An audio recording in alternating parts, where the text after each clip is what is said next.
In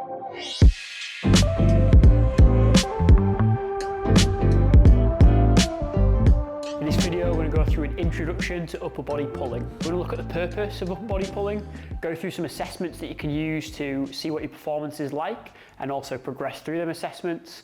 So looking at your long-term development for your upper body pulling strength. And we're also going to cover some movement adaptations that you can make to upper body pulling and how to be able to do it with either limited or an excess amount of equipment. And finally, we'll look at the key takeaways. So start with the purpose. Essentially what this movement allows us to do is strengthen the grip, arms and back. It'll help us develop muscle around the back, shoulders and biceps. And in terms of its functionality to our day-to-day life, it'll aid in things like holding on to things, any sort of climbing that we might do, and also any sort of pulling movements that might come up in our day. So for example, if it's really frosty and the car door is frozen shut, having that pulling strength is really helpful for things like that. Pulling an old lawnmower as well, and also potentially if you've got a dog and it's pulling for a cat or for another dog or pulling to have a good sniff, it'll also help with your assistance in being able to support and resist the pull the dog's giving you. So in terms of how we assess it, first thing we want to look at is actually our body weight row. So our body weight row is the first assessment that we do, and this wants to be something that we're progressing towards doing it parallel to the floor. So to truly do it parallel to the floor, we want our shoulders and our legs to be at the same height. Okay, so we need to be able to do it either the rings or a bar, and we want to have our shoulders at a full hang and our legs parallel to the floor when we're performing it. Okay, so we're working up to being able to do it to that point. And we want to be able to do that for 10 repetitions. Okay. Now, a lot of us might not be able to get there straight away. Okay, so obviously you can work through a progression in terms of being able to build towards doing that. So the way you do that is you start on something like an elevated row, where you might be higher up and your body's angled at maybe a 60-degree angle or something like that, and you're performing your movement there. And then over time, you can work your feet further and further down until eventually you can get to parallel with your feet on the floor. And the final step there, once you can build up to at least doing 10 reps there, will be to put them feet up on a box, again, which makes that body parallel to the ground. Okay, and that would be the first assessment that we're looking for. So when we're performing that assessment, there's going to be some checkpoints that you're looking out for. The first one is making sure you can actually hit that full hang position. So in the full hang, the arms are straight, the shoulders are relaxed, okay? The spine is in a nice neutral position, so long from the head to the pelvis, legs are straight, and you're able to sort of hit that nice full hang or bottom position to your horizontal row. From there, you want to make sure that you're able to form full range of motion.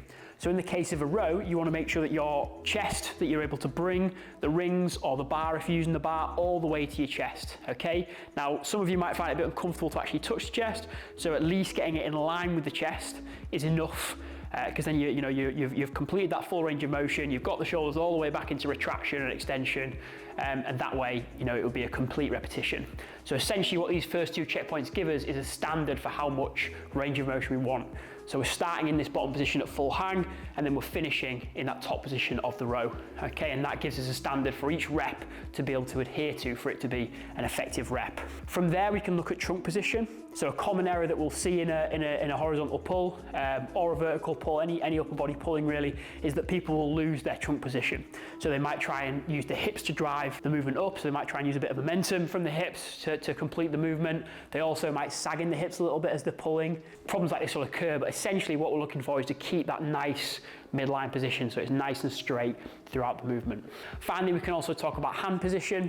So when performing any sort of pulling movement, we want to, for the most part, make sure that we've got a full grip on the rings or on the bar, okay? So what that would mean is we're trying to get the knuckles pointing upwards, okay? Sometimes people will hang on from the fingers, and the limit there would then be the finger strength as opposed to actually their overall pulling strength. So you want to make sure that we've got a good firm grip on the rings or bar, so the knuckles are pointing upwards. And one thing that might be beneficial to help you get into that position, if you find that whatever you're doing it on is quite slippy, is a little bit of chalk. Chalk can be quite beneficial to improve your grip. So once you've gone through the checkpoints and you're able to do 10 reps of a bodyweight row when you're parallel, then what you can do is move on to the next progression. And now we're starting to look at our vertical pulling, okay, which is going to be your feet assisted pull up or feet assisted chin up, okay? So essentially what's happening here is we're using a bar or the rings. We're letting ourselves hang fully beneath the rings with our hips directly underneath them. And from there we can have the feet on the floor to assist us in the movement, okay? This is then introducing us to our vertical pulling, and we can obviously use a little bit of foot assistance, but essentially the same checkpoints apply. We want to be able to get into a full hang position. Now for most, you'll be able to get into a full hang with your hands this way. Some people prefer a chin up, which is with the hands under grip. Having said that though, you need to make sure that you've got full range of motion in that overhead position. If you are quite restricting the shoulders, get into that chin up position, especially keeping a full grip, might be quite difficult for you. So for many, they have to stick with a pull up in order to get into that position. But you can do it pull up or chin up. It's not mandatory which one you choose. But from there, the same checkpoints apply. So you've got your full hang, you've got making sure that you get your chest, well, you want to think about pulling your chest to the bar, but the standard that we hold to is just being able to get the chin above the bar or rings, okay? But I think having the intention of chest to bar is quite helpful for getting a good shoulder position. From there, the next checkpoint is making sure, again, you keep a good trunk position. So in the case of the feet assisted pull-up, commonly what will happen is people will drive the hips up, okay, and it will start to really use the hips and legs more to help with the movement, whereas what we want to see is the hips directly underneath the bar the whole time. So often, if people are doing it and they're starting to drive the hips up, I'll just get a stick and just a reminder that, okay, they're starting to bring the hips into it a bit more, and just to let them sit under the bar and make sure that the weight's going through their arms. Finally, again, hand position, making sure that a good grip is on the bar or rings. So again, you want to work up to be able to do 10 reps here, and once that's doable, you can work on to the final part of the assessment, or the final test of our performance, which is going to be your actual pull-up or chin-up, okay, and working up to actually be able to do 10 reps of a pull-up or a chin-up, okay, and that will be the final assessment here. And at that point, you know, you've probably, well, you have established a very good amount of upper body pulling strength, and there is also still progressions to come. There's always progressions, but to get to the point where you're able to do, you know, a pull-up and then all the way to 10 is a really good feat of strength. So that's the final piece of our assessment, which, you know, over time we can work up towards. So now looking at movement adaptations that we can make. First of all, as I've kind of referred to, the equipment and the grip can be quite different. So you can use gymnastics rings or TRXs, you can use a bar, you can use a towel as well, or a jumper, which you can hold on to. So if you've got quite limited equipment, you're doing it at home, towels can be a great way of doing it. If you've got anything to loop the towel around, you can have that to leverage on. You can also use different grips. So the three kind of common grips are going to be a neutral position, which is here. Okay, you can do a pronated position, which is when the palms are down or the palms are facing away, and then you've got a supinated position where the palms are facing upwards or towards you if you're doing it in a pull-up. Okay, so neutral, pronated and supinated.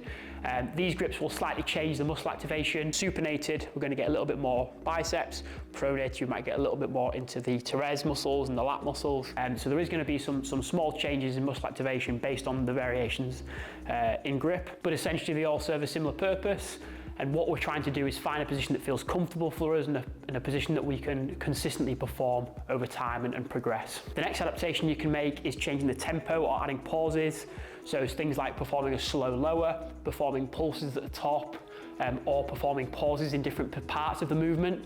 These can be really nice ways of overloading specific parts of the movement and also provide a really good challenge. So for example, if you've got to the point where you're doing your bodyweight rows, you're doing 10 reps, but you want to make it harder, so it can help to keep building you up towards doing the feet assisted pull-ups, you might find doing pauses at the top or slow lowers a really good way of providing that overload. Next up, we can change the loading. So I've already referred to how you could change the loading.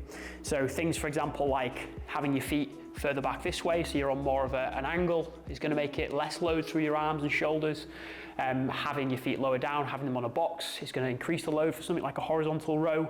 You could also, with a horizontal row, put a weight vest on or place a small plate on your chest to increase the loading further. And then when it comes to our more vertical pulling movements, such as your feet assisted pull-up and pull-ups and chin-ups, with these movements, obviously a feet assisted is going to be changing the loading. You could also use the pull-up assisted machine. You can use band assistance. You can also use external loads as well. Okay, so where this upper body pulling then starts to diverse into is not just the body weight movements, but also we can start to look at how do we use external load as well.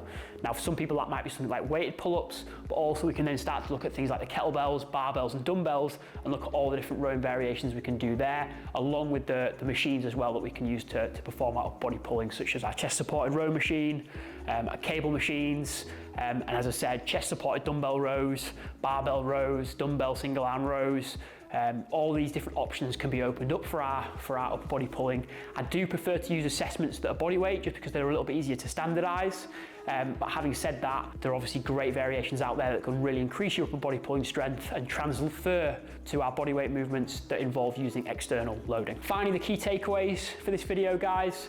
So hopefully it's given you a good foundation of what upper body pulling is, what it can help us with, how to assess and work through a long-term progression, and giving you an idea of, you know, where are you now, what assessment are you working towards, and how are you going to do those assessments effectively, you know, what the key points, the checkpoints that you're looking out for when you're performing them. And also in the movement adaptations, hopefully we've just given you a good idea of what variations you can do. So if you've got limited equipment, you know, you've still got your towel or your jumper that you can use for your pulling, or you might be able to get your rings up outside somewhere, or if you're in a gym and you've got all this different equipment, what you might use and when you might use it, and also just looking for your ability and your current anatomy and how that might change the variations that you do. Again, for example, choosing a chin up if you've got a good range of motion, or if not, choosing that pronated pull-up grip, okay, and making them choices based on where you currently are. And obviously the ability comes back to, you know, the progressions that we're working through based on how we're doing the assessment. The more advanced we get, the more advanced the progressions can be, but we don't want to be jumping ahead of our current ability. We want to be meeting ourselves where we are and progressing from there. So awesome, guys. Thanks for watching the video. Again, upper body pulling is a fantastic movement, transfers to many things we're going to do in day-to-day life, and it can really help us feel good and strong within ourselves. You'll all hear the hard idea of, you know, people who train the front too much and they end up being rounded and everything else. You know, and training your back just helps to open up your chest and feel a little bit stronger and more supported. I don't know how much truth there is to that, but certainly after you've done some body pulling exercises, you do feel very strong and empowered. So enjoy, and I'll see you soon.